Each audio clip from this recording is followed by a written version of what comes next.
A 7-year-old boy full of life, laughter, and dreams was found dead inside a washing machine. His adoptive parents said they had no idea where he went, but as police dug deeper, a horrifying pattern of lies, abuse, and betrayal unfolded. What really happened to Troy Koehler, and why did the people meant to protect him fail him so brutally? This is not just a case. It's a haunting story of trust broken, innocence lost, and justice finally served. Stay with me. It was the early morning hours of July 28, 2022, in Spring, Texas, a quiet neighborhood just outside Houston. The sun had not yet risen, but inside the home of Jermaine Thomas and Tiffany Thomas, something was already terribly wrong. Year-old Troy Koehler, their adopted son, was missing. Jermaine, the adoptive father, called 911 in a state of supposed panic. "I don't know what happened. I woke up and he wasn't in his room." Police arrived quickly. They searched the property, combed through the neighborhood, questioned the parents.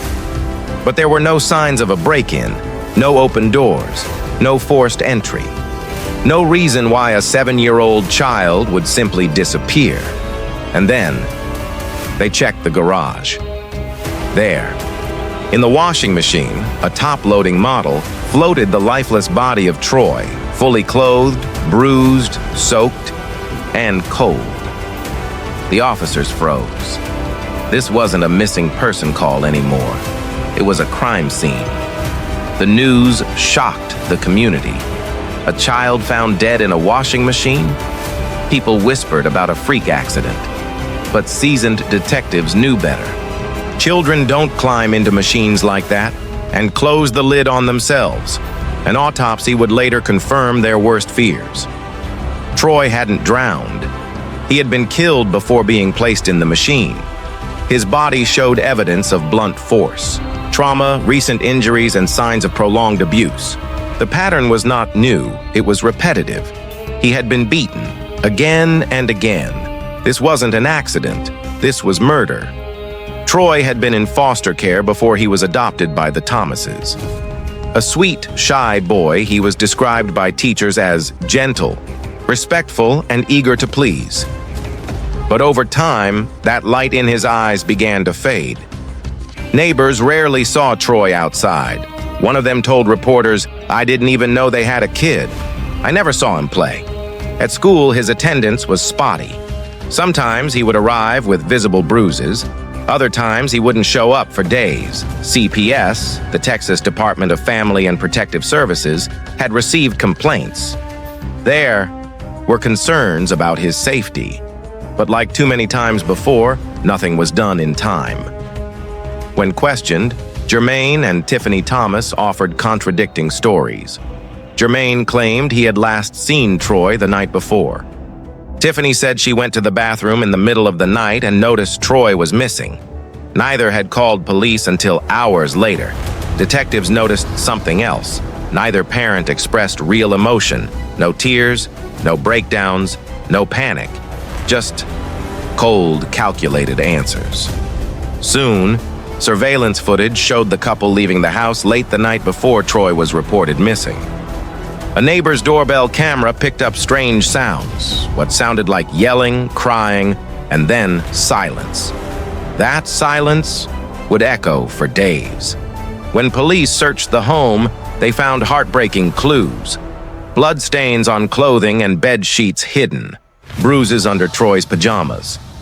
Whispers from siblings that Troy got in trouble a lot.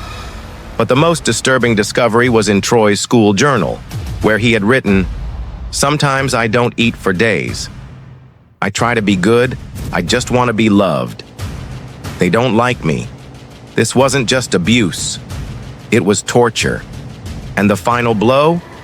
A text message from Tiffany's phone, sent weeks before his death, read, "I'm gonna kill him. I swear to God I will." Jemaine Thomas was the first to be arrested. He was charged with injury to a child and later, capital murder. Tiffany Thomas, the adoptive mother, followed shortly after. She was charged with injury to a child by omission, accused of knowing what was happening and doing nothing. Prosecutors argued that Troy had been abused for months, maybe years, that he was treated as less than human, that his death wasn't a moment of rage, it was the end of a long, terrifying descent. In 2024, Jermaine Thomas stood trial. Jurors were shown autopsy photos, text messages, and Troy's heartbreaking writings. The jury didn't take long. Guilty. He was sentenced to 50 years in prison, no chance of parole for the first 30.